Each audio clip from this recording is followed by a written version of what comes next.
결과적으로 보면 우리는 3,500불 투자 약속을 했지만 거기서 1,500불을 기업들이 더 낸다고 얘기까지 하고 왔단 말입니다. 이렇게 되면 전 세계에서 대한민국이 제일 많이 내준 게 됩니다. 구체적으로 그렇게 되죠. 게다가 그 5천억 불 중에는 상당수가 일본처럼 금융투자가 아니라 생산시설 이전에 가까워요. 그러면 이게 우리 경제에 미칠 영향은 대단히 커질 겁니다. 그 중에 상당수가 현대기아차나 이런 대기업들의 생산기지 이전도 들어가 있는 거잖아요. 그런데 우리 기업이 그렇다고 해서 과잉 생산을 할 수 없기 때문에 전체 총량은 한정돼 있다고요. 그러면 과연 국내 일자리, 국내 산업의 공동화 이런 문제는 저는 필연적으로 따를 거라고 봐요. 그런 세계적인 우리나라에 있는 대기업들은 외국으로 생산기지를 이전하고 싶어 하는 검토를 예전부터 많이 해왔어요. 다만 그걸 못 해왔던 거는 국내 어떤 정치적 압박, 강성노조, 그리고 노조 친화적 법제 이런 것을 좀 벗어나고 싶다라는 거거든요. 그런데 지금 이 상황은 이 미국과의 관계를 해결하기 위해서 어쩔 수 없이 그렇게 생산시설을 이전하는 그림이 나오잖아요. 오히려 그게 애국적인 행동이 되는 거죠. 그렇다면 기업들 중에서는 지금부터 생각을 바꿔서 예를 들어서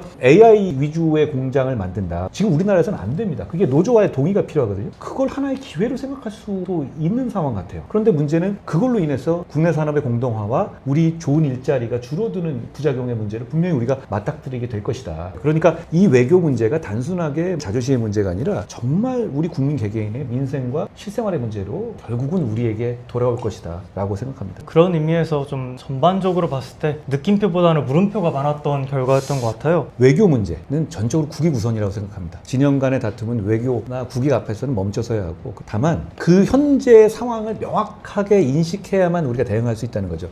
구체적인 성과가 없었어요. 경제적으로. 그리고 통상협상에서 최애국 대우, 농산물에 대한 수익 개방 여기에 대해서 명확한 진전이라든가 합의가 드러난 게 없어요. 국민들이 아는 게 없죠. 그럼 이게 우리가 원하는 대로 제대로 되지 않았을 가능성이 대단히 높습니다. 방향성까지 나오지도 않았죠. 그런데다가 돌발 상황이 탁 터지고 거기에 대한 수습에 집중하다 보니 트럼프 대통령이 알래스카 LNG 공동개발 참여 문제를 확 본회의담에서 얘기했죠. 그리고 미국산 무기 대규모 구매도 얘기했는데 이 문제는 미국 측의 입장에서만 유리한 거죠. 그런데 우리한테 불리한 거고 이게 새로운 이슈로 부담이 더 얹어진 거예요. 기존에 있어서 미국 측의 무리한 이슈를 빼내는 게 아니라 결국 이런 문제들은 우리 증시라든가 투자자들에게 큰 영향을 주거든요. 그런데 당장 그 한미 정상회담이 이루어지는 날 노란봉투법을 그냥 힘으로 통과시켜 버렸어요. 그건 반증시성 법안이잖아요. 이런 식의 충돌되는 것들 그리고 굳이 그걸 그날 했어야 됐는지 저는 그런 점에 대해서는 정부가 민생과 증시 이런 부분들을 우선 생각해서 정교하게 정책을 펴야 된다라는 생각을 하고 있습니다.